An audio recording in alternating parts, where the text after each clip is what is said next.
Welcome to the Small Business Breakthrough Series, where every week we are interviewing small business owners that help small business owners. And today we have a very special guest. We have Lisa Canning, who's the CEO and founder of SalesMaven. And SalesMaven helps align sales and marketing teams in companies under 5 million of size. But the big catch is Lisa's first business that she had, that she still has today, was named top 100 small businesses in America by the U.S. Chamber of Commerce for 2024. That was out of 14,000 applicants. So that's a pretty unique set. And we want to learn lots more about that, but let's jump into the conversation. Lisa, welcome to the podcast. Thanks so much for having me. Lisa, tell us a little bit about SalesMaven and what it does and the problems that it is solving for your clients. Well, SalesMaven, first and foremost, solved my own problems because as a small business owner since the age of 17, I've, for over 40 years, been building things and helping other people build things. And the number one problem I had when I started my first business was there just wasn't enough hands to do all the work that was required to get the word out and to do it in a cohesive manner to everybody I wanted to have know about what it was that I was doing. And, you either can stay up all day and all night, and there's only so long you can do that before you start to realize that maybe small business isn't for you, or maybe you need a better construct and a better way of thinking about how you're going to manage those things and set some money aside to be able to figure it out. And that's when SalesMaven was born. Wow. So if we're talking, you're helping businesses align their sales and marketing teams, but in companies sub 5 million, their sales and marketing teams aren't very big. And so how do you come in and help guide that? Are you doing it through consulting, or are you doing it through being able to actually do the work for the teams? We do both. Our objective is to help put the founder and their team in the driver's seat and help them be in control of their voice and be in control of their message and be in control of the market they want to achieve. No one knows a business better than the founder. Nobody. That business is really deeply rooted in their spirit and in all of their fiber. And so for us to be able to be effective, we have to really stand beside them and help them figure out what parts of the marketing and sales process are you comfortable with? What parts do you need training and coaching and support on, and what parts do you just need someone else to do because you don't have an SEO expert and you don't want to hire them offshore and not understand what they're doing. So we provide all of it. Yeah, that's amazing. That is where small business owners can definitely struggle because, well, what I find is small business owners, they start because of a demand of some sort, right? They start because people have started paying them to do something, but now the demand is they might get some referrals, but they're not necessarily getting the sales or the marketing correct. And they want to grow and they want to scale. You help businesses accomplish that, which is a very, very critical element. How do you communicate to your business owner, potential clients, that it is the right path to go to help to get that help? Well, most business owners really, I think, don't know what to do with a marketing company because we all look the same to them. But they certainly know what their discerning points of attack and approach are, and they certainly know who they are as a business owner.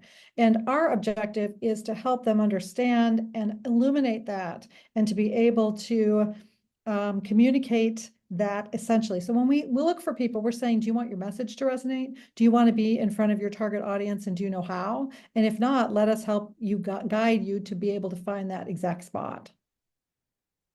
And so you created SalesMaven to support essentially from your first business, which ended up becoming in the top 100 of small businesses in America. Let's talk a little bit about your first business. You've had it for a long time, Lisa's Clarinets, and what was the inspiration behind creating that business and growing it and then deciding to break into SalesMaven?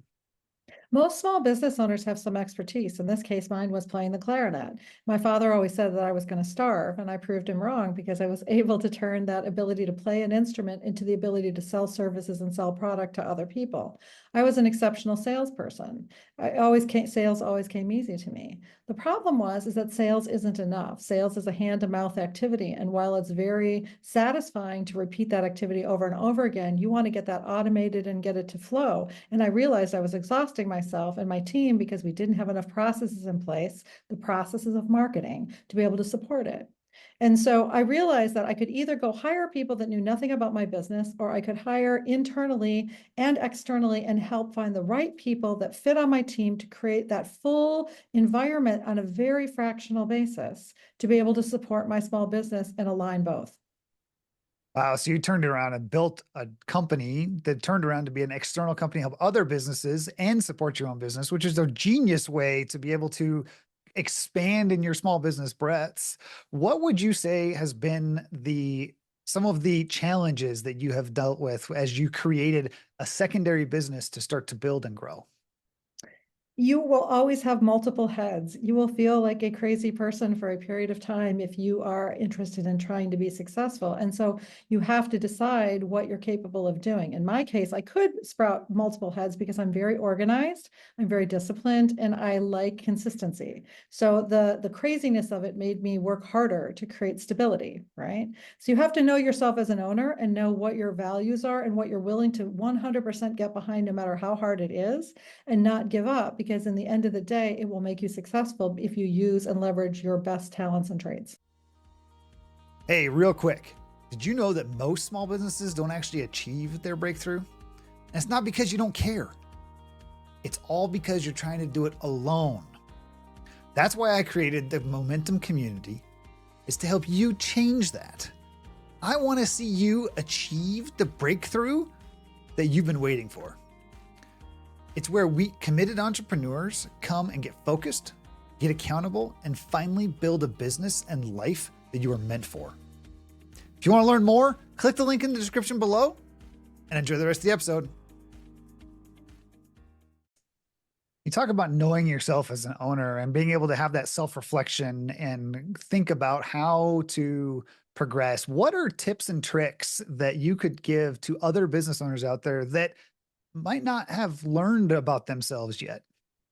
Well, not everybody has to use this technique that I'm about to share with you, because it turned out to be not very costly for me, but it might be for some of you, but it worked so well for me. I happen to have a lot of miles to be able to fly on airplanes because of the product that I sell. They are very expensive. And so when I was trying to figure that out, I literally Googled people that I thought were absolutely awesome, who I either wanted to be like, thought I could learn from, or thought had something to offer me. And I found a way to wiggle onto their calendar for a lunch or a drink in another city. And I literally took a plane flight to go meet a stranger to see if they could tell me what they saw in me based on the conversations that we had, to help me solidify and understand how other people perceive me. Because it's never about how you see yourself, it's about how others see you.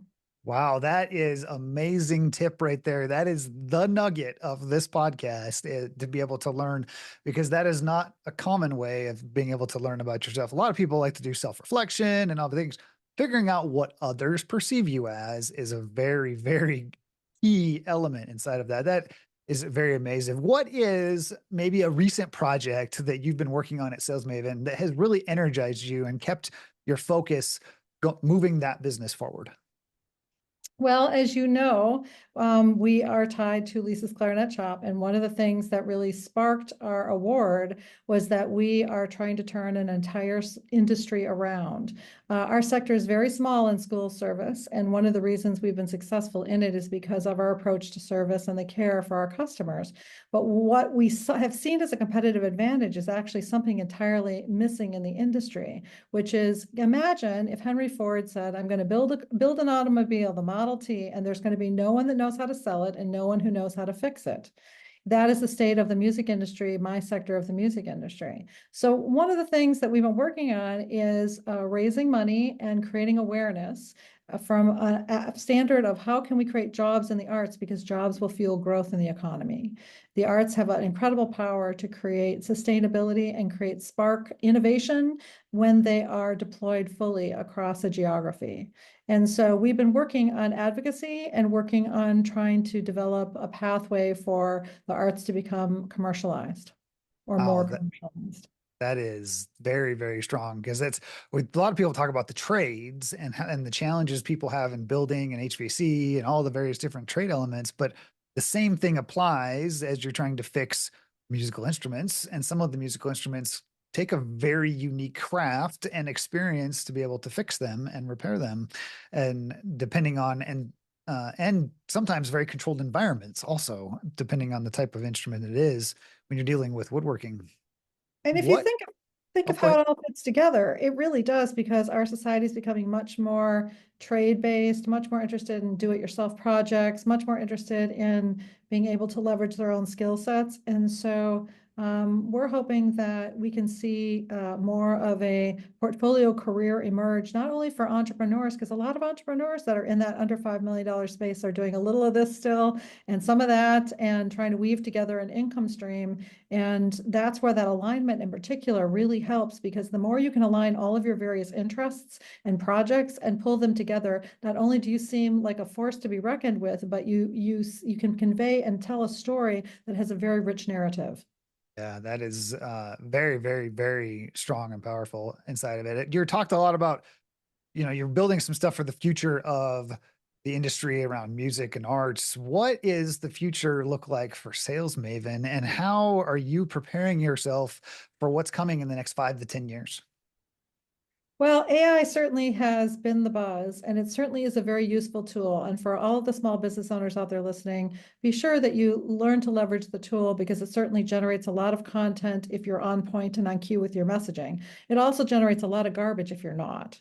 And so one of the challenges or interesting things about some of the tools that are with us is that they're only as useful as you understand your concept. So we are really focused on trying to find small business owners that really are great at sales and are really not thinking about building the infrastructure. Because here's the deal: when you grow your business and you don't build a marketing component to be able to extend the shelf life of the sales activities that you've got going, eventually you hit a wall. And if you hit a wall, it's not just a problem. It will stop your sales. It will stop your income. It could potentially devastate your business. And I think that the COVID did one really good thing for us. COVID did one really great thing. It helped us to establish a lot of small businesses that are really interested in growth. And those are the clients that we're looking for.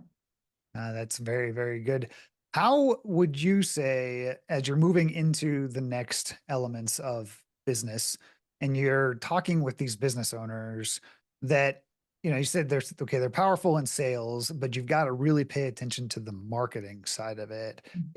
Are those elements that Sales Maven will help you overcome those walls if you've hit it? Yeah, so the thing is about, strong people with sales is they see the word marketing and they think that it's just a drain on their budget. But what they really need to think of it as moving sales forward, because really all marketing is a brainiac intellectual way of trying to figure out what to do with that power of sales to make it skyrocket, and to be scalable. And so yes, absolutely, that's a huge part of it. We act like a large agency with small companies. I was just on the phone this morning with somebody that owns a massage facility, and they just expanded it. They specialize in surgical massage, and it's awesome. However, she has no one around her to help support her ideas about, well, what happens if I lose a fractional employee? How do I build a team?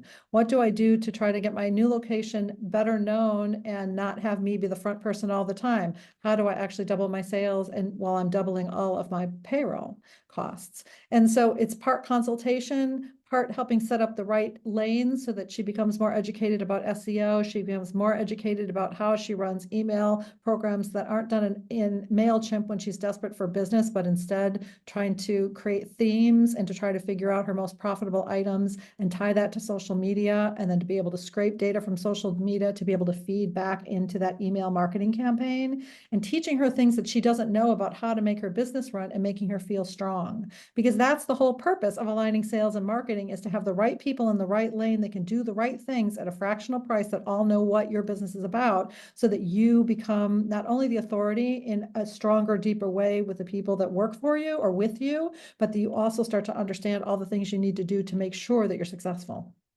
Wow. Very, very, very powerful. Thank you so much for the information today, Lisa, and the content, as we have had a great conversation about Sales Maven and your long history of entrepreneurship from the age of 17. You ready to jump into our lightning round and go through some hot Sure. seat questions? Okay. How about coffee or tea? Coffee. Cats or dogs? Dogs. If you could grab only one weapon or item during a zombie apocalypse, what would it be? A sword. A sword. Very good. How about a favorite quote or phrase that you think about often? Just do it. Life is too short. Very good. One book that has influenced your life the most? Made to stick. Made to Stick. Made to And what stick. is the biggest obstacle you have had to overcome and one lesson you have learned from it?